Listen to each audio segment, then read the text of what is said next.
Welcome. In front of me is a Oukitel RT8, and today I will show you how you can enable and set up your Do Not Disturb mode.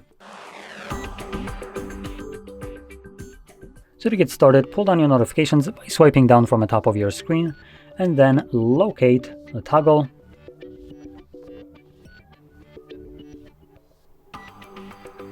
For me, it is on the first page right over here.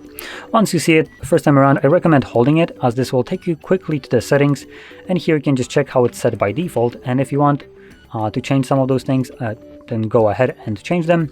I will only talk about a couple of things. So number one, people will allow you to select who can call you or message you.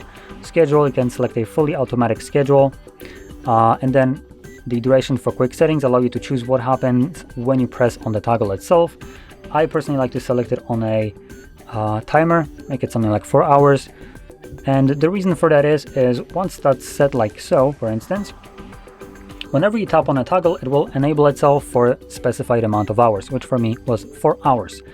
And I can forget about it, and it won't be a big deal because the device will turn it off after that 4 hours Do Not Disturb mode for me. By default, the way it's set, once you enable it, it will run indefinitely in the background till you turn it off yourself. So when you forget about it, you can see how that could cause you some problems. But anyway, once you're done with it, you can also tap on it with the timer and it will still turn off. So with that being said, if you found this very helpful, don't forget to hit like, subscribe, and thanks for watching.